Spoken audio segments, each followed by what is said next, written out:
invitación. He planteado una conferencia muy rápida, pero de reflexiones que espero que provoquen en la mesa también reflexiones en el momento de la discusión. En primer lugar, habiendo tenido la experiencia durante varios años en infraestructura, tengo una primera reflexión. El Perú hace muchísimo tiempo estaba conectado. Y estaba conectado incluso con sus vecinos, estaba conectado territorialmente como país, transversal y longitudinalmente. El Capañán, que acaba de ser declarado Patrimonio de la Humanidad, es una demostración de eso. De manera que lo que estamos haciendo más bien es tratar de recuperar el tiempo perdido y volver a conectarnos, porque parece que el camino que seguimos, sobre todo durante la República, fue un camino que desandó lo que se había dado anteriormente. Pero esto es un estímulo para seguir para adelante y para que los números no nos asusten y los problemas más bien los veamos como oportunidades. Efectivamente tenemos, de acuerdo a cifras de AFIN y otras más, cerca de 90.000 millones de dólares de brecha de infraestructura. Pero yo le pongo un concepto: esta brecha es móvil. Estos números van a moverse. Yo digo que la infraestructura llama a infraestructura. Pongo el ejemplo de un camino. Cuando un camino está en trocha, la aspiración de la población es convertirlo en un camino, digamos, decente, transitable, ¿no? Luego se convierte en un pavimento económico. Luego se convierte en una carretera. Luego se convierte en una autopista. Y cuando ya está en una autopista, se convierte en una autopista de alta velocidad. Y cuando ya está, hay que ver que la población sigue creciendo, hay que hacer circunvalaciones, hay que hacer pontones, hay que hacer pasos a desnivel, y esto nunca termina. De manera que las brechas hay que mirarlas de una manera dinámica. Tenemos un gran desafío, pero el desafío va a continuar por mucho tiempo como otros desafíos. Entonces, y por eso CEPLAN me parece muy bien el documento. Hay muy pocos documentos en Perú con perspectiva. Yo felicito a CEPLAN porque este es uno de los primeros que habla qué tenemos que hacer para entrar a la OCDE, ¿no? Ya estamos cerca del 2021, pero ya habla de 160.000 millones de dólares, ya no de 90.000, justamente lo que decía hace un momento. Bien, y un tema también de reflexión general. No nos asustemos tanto con los montos de las obras, con el costo de hacer las obras hoy. Asustémonos con el costo de no hacer las obras hoy e incorporemos el concepto del costo de oportunidad de no hacerlas. Es terrible lo que significa no hacer las obras. AFIN hizo un cálculo muy sencillo: una hora adicional perdida en transporte, más un galón de gasolina a precios promedio perdido en esa hora, ¿no? Significa 4.000 millones de dólares al año. En 5 años hacemos con esos dineros ahorrados, ¿no?, todas las líneas del metro de Lima y Callao. De manera que no es tanto lo que cuesta, sino lo que cuesta no hacer las obras. Y por otro lado, hay un tema que ojalá con los colegas de la mesa se pueda discutir, ¿no? Tenemos que pensar este tema del cálculo de la demanda en las obras de infraestructura. Yo sé que por razones de bancar los proyectos, las demandas calculadas son muy modestas y todos los proyectos de infraestructura rebasan al año o antes del año las demandas esperadas. Y eso obliga a movilizar los contratos hacia adentras. Eso hay que revisarlo, que significa que la población está esperando que tú hagas la obra y cuando apenas indicas que la obra va, la respuesta del mercado es inmediata: aumenta el tráfico, se incrementa el valor de los predios alrededor de las obras, etcétera, etcétera. Y por último, creo que las grandes obras, que necesitamos, hay que mirarlas con visión, no con un enfoque muy coyuntural. Voy a poner algunos ejemplos. Bueno, permítanme plantear lo siguiente. En mi experiencia en infraestructura, yo creo que quienes hacemos gestión de infraestructura nos colocamos mucho en alguna de las etapas, de las 7 que yo considero que son las etapas de la gestión de infraestructura. Y lo que planteo esta mañana es que desde la gestión pública tenemos que ver la infraestructura integralmente. La primera etapa es el diseño, donde está la visión. Por ejemplo, yo quiero que el puerto del Callao sea un puerto multipropósito con 2 operadores de primer nivel, que sea hub regional aquí en América, en el Pacífico Sur. Esa es una visión. Sobre esa visión tengo que construir el modelo de qué voy a hacer. Hago un contrato, busco unos operadores de primer nivel, hago un concurso, etc. Lo siguiente es, y eso por supuesto el Estado tiene que ser, con todas sus instituciones, más la sociedad civil, tiene que ser los grandes, insumos, los que planteen los elementos para esta visión. Luego viene el concurso, que tiene todos sus detalles, con sus observaciones, con sus elementos de integración de bases, todo lo que conocemos. Allí hay algunas cosas que se pueden mejorar, pero también hay que seguir el concurso de cerca. Luego viene la firma del contrato, y algunos funcionarios públicos creen que con la firma del contrato la obra está asegurada. No es cierto. Después de la firma del contrato hay que poner todas las obligaciones de las bases en marcha, las del contratante, contratista, la del concedente, la del concesionario, y a veces eso se demora o no se cumple. Luego viene el cierre financiero, que demora entre 12 y 18 meses con los acreedores permitidos, y que significa que la población ya paga el peaje pero no tiene la obra. Ese es un problema concreto que tenemos que resolver, porque la gente dice, ¿por qué tengo que pagar si todavía no veo la obra? Como Santo Tomás, hay que tocar. Tenemos que explicarle a las personas, o tenemos que encontrar mecanismos para que mientras se haga el cierre financiero se generen elementos que las personas, los ciudadanos vean como concretos, para poder darle razonabilidad y para poder darle sustento social y político a las obras de infraestructura. Luego, recién del cierre financiero viene el inicio de las obras, y con el inicio de las obras vienen las etapas y los gatillos en función de demanda y de otros aspectos que se han puesto. Y ahí tiene que estar de cerca la gestión de infraestructura, porque a veces, por ejemplo, un tema que pasa en Perú, existe una norma que dice que tantos metros a la izquierda, tantos metros a la derecha debe estar liberado ese terreno para el futuro crecimiento de las carreteras. En ambos lugares está absolutamente invadido con título de propiedad. Por eso las obras no funcionan, porque el famoso puesta a punto o la famosa situación de levantamiento de terrenos no se produce.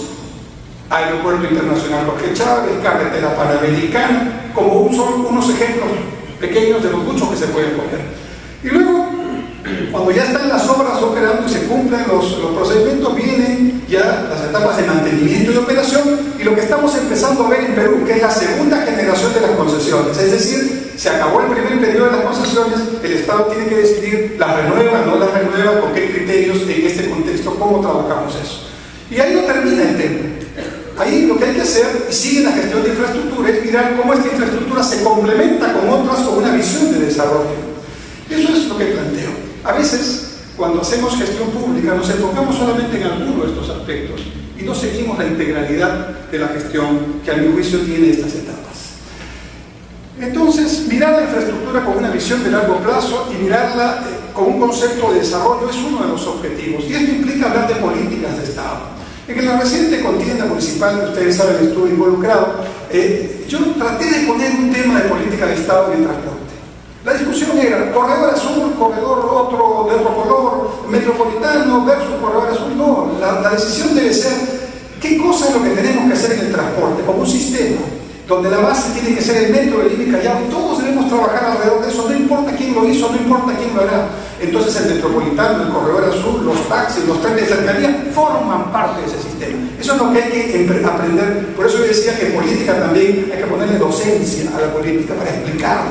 A veces la explicación no da votos, no importa, hay que explicarlo, porque la gente necesita saber, y la gente cuando sabe entiende y ayuda políticamente para que las cosas caminen. Y, por supuesto, la infraestructura desde una perspectiva multisectorial. A veces lo miramos desde el NTC, desde vivienda, desde energía. Yo hasta estoy pensando, ese borrador absoluto, por favor, que deberíamos planear un ente de infraestructura en el Perú. Que, por ejemplo, traiga la infraestructura de interior, de salud, de todos estos sectores que no saben hacer infraestructura, pero que necesitan cárceles, colegios, hospitales, para que se especialicen los que saben hacer infraestructura en hacer infraestructura. Cada quien a su tarea. Y entonces, por ejemplo, hay cosas buenas que hay que resaltar. Por ejemplo, cuando se hacen obras de energía, ya tenemos ductos, ¿no?, de fibra óptica y otros elementos de otros sectores que están aprovechando esas circunstancias.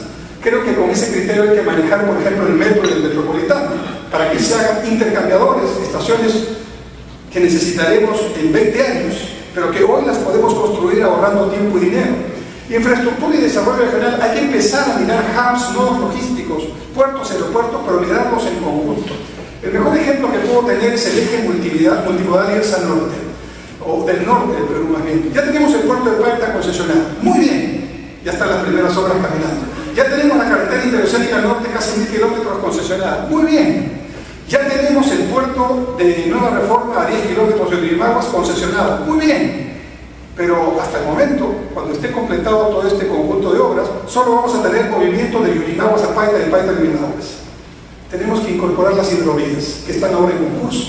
Manejo de las 4 cuencas, Ucayali, Guayaga, Marañón y Amazonas. Y con eso, integración con el Brasil, la zona rica del Amazonas y de Manaos y su conexión con el Asia. En lugar de que vayan por el canal de Panamá, una parte de ese comercio debe venir por aquí y ir directamente al Asia desde España. Pero además todo el norte involucrado en ese concepto, con un esquema de desarrollo pensado de esta forma. Luego tenemos también que mirar sin miedo el recuperar la red ferrocarrilera en el Perú, sin miedo. A veces los economistas tenemos el problema de que asustamos y nos asustamos nosotros mismos con los números que están ahí.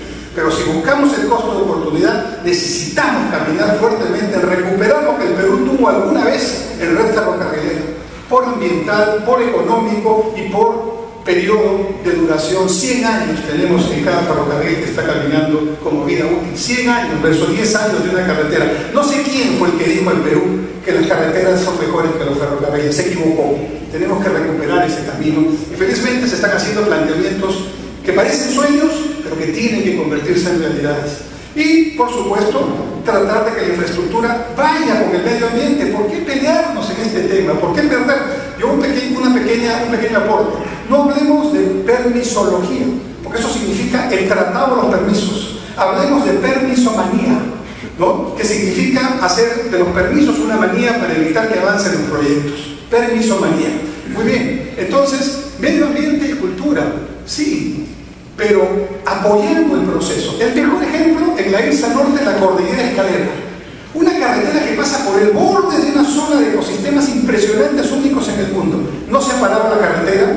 Hay premio internacional por la gestión de una carretera en medio de una zona ecológica impresionante y la propia población participa acompañando, incluso los autos se detienen para hacer un circuito turístico. Extraordinario. Sí se puede hacer infraestructura promoviendo la cultura y preservando el medio ambiente, con inteligencia y sentándose a conversar.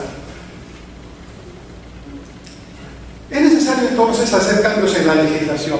Yo digo que hay que revisar nuestro SNIP.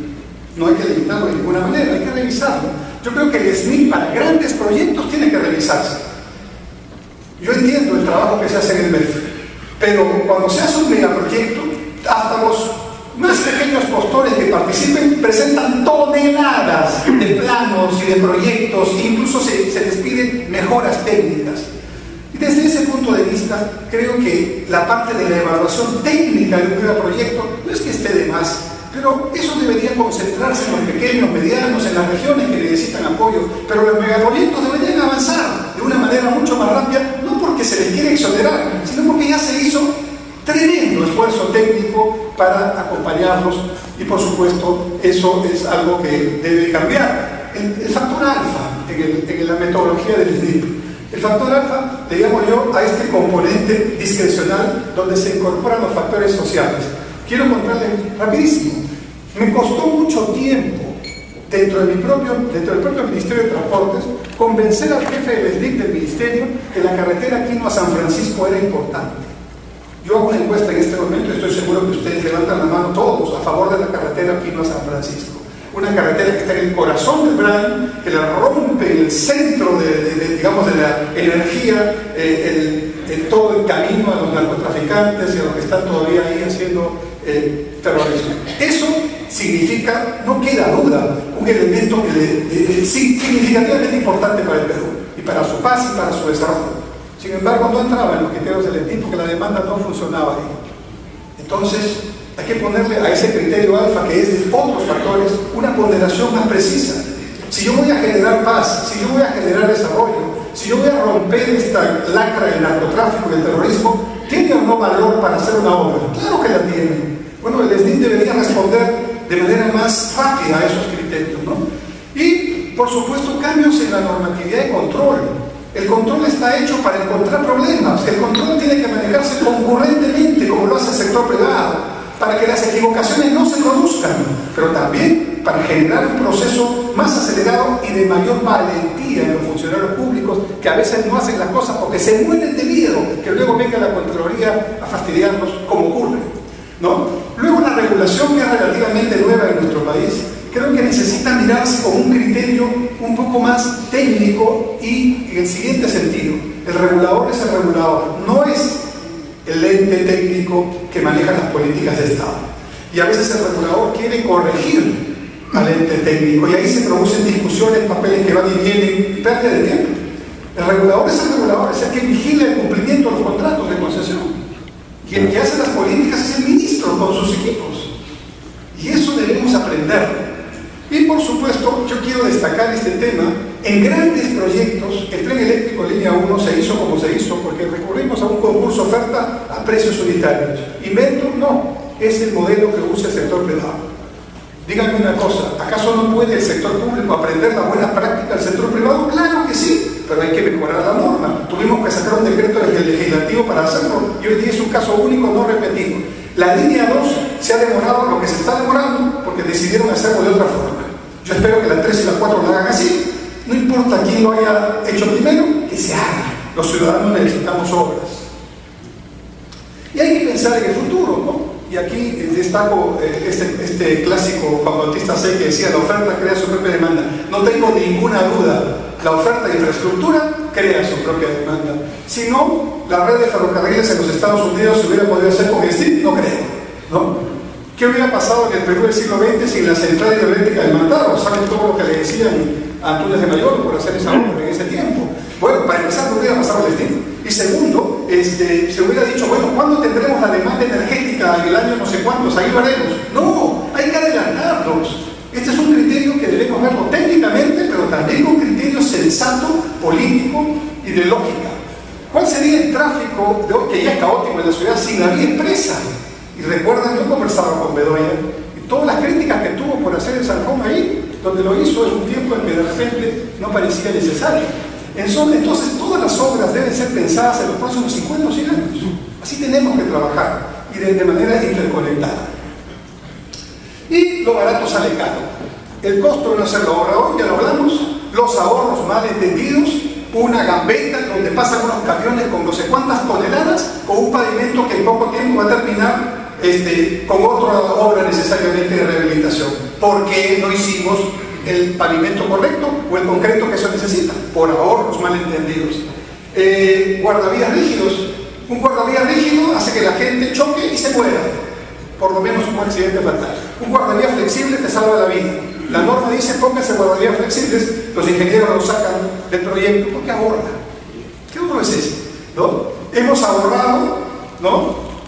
No hemos ahorrado cuando se hicieron las concesiones para las redes de fibra óptica, y ahora que empezamos en la Panamericana Norte a hacer las autopistas, hubo que mudar a costo del Estado, por supuesto, las redes de fibra óptica a un costado para que se pueda hacer la segunda pista, y hasta ahora se está en ese trabajo.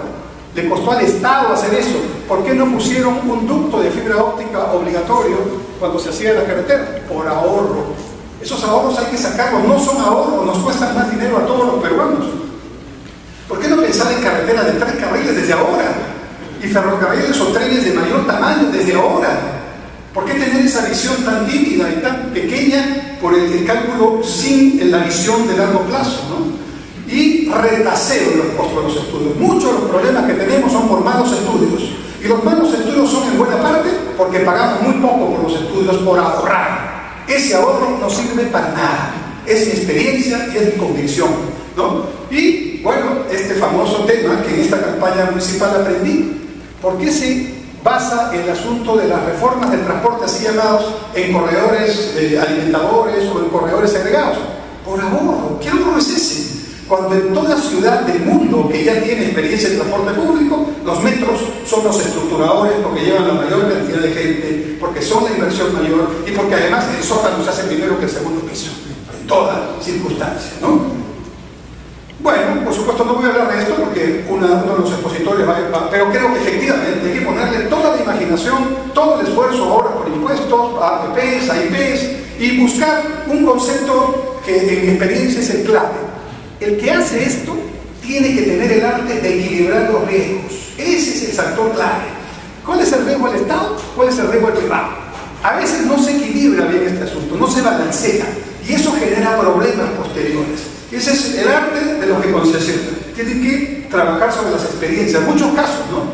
Y acordarse que el 80% de la inversión total en el Perú es privada, siempre lo fue.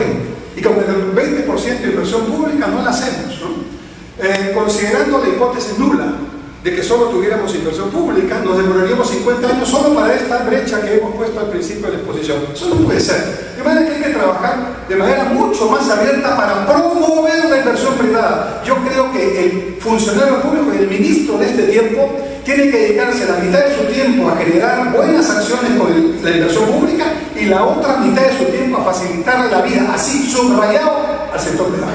Abiertamente, sin temor, haciendo bien las cosas. Porque el sector privado es el que mueve 8 de cada 10 dólares de inversión. Y eso es lo que tenemos que hacer. Y otro tema, a ver, para el colega del MEF, ¿no? Salir de este asunto de que todo lo que viene tiene que estar autofinanciado. Ya pasó la época de los autofinanciamientos. Ahora hay que buscar cofinanciamiento. Y eso implica recursos del Estado, y eso implica también, y si no, miremos la Javier Prado Expresa, que está pendiente de respuesta del MEF, ¿no? Cofinanciamiento. Ese es el tema que hay que ponerle toda la puntería en este momento, porque las obras autofinanciadas ya son muy pocas, ¿no? Y el otro tema, bueno, ya lo dijimos. Y cambiar la mentalidad, y con eso acabo, ¿no? Se habla de reforma del Estado. En mi experiencia, la reforma del Estado no es cambio de ministerios, más bien los ministerios, no es eso, es cambiar el chip de la función pública. Yo tuve 3 momentos en mi vida, en los últimos 35 años, en que he estado en el Estado. En diferentes momentos, empecé como economista del MEF durante 8 años, y a mí me enseñaron en el MEF de esa época y a mi generación que había que gastar poco. Incluso se premiaba al que devolvía dinero al presupuesto antes de fin de año. Las cosas cambiaron. Felizmente, porque hemos crecido, porque tenemos recursos. Ahora hay recursos. Entonces lo que tenemos que aprender desde el Estado es cómo movilizar con eficiencia los recursos públicos y trabajar con inteligencia para facilitarle su trabajo a los privados que también están en este empleo. Ese es, creo, el desafío mayor, y es un cambio de chip, y a veces los cambios de chip son difíciles, pero yo tengo una idea muy clara. Se acabó esta idea de que la educación es para los próximos 30 años porque las generaciones futuras serán las que gocen de los beneficios. No, tenemos que cambiar la manera de entender la política. La política debe ser para que la generación actual tenga esos beneficios. Para eso debemos trabajar. Entonces debemos trabajar para tener transparencia, subrayado, honestidad en el manejo de la cosa pública. Segundo, eficiencia, mirando al sector privado y copiando las buenas prácticas del sector privado. Y tercero, rapidez, porque sin velocidad tampoco la hacemos, y las 2 o 3 generaciones futuras seguirán discutiendo lo que ahora estamos discutiendo. Esas son mis reflexiones. Muchas gracias por la invitación.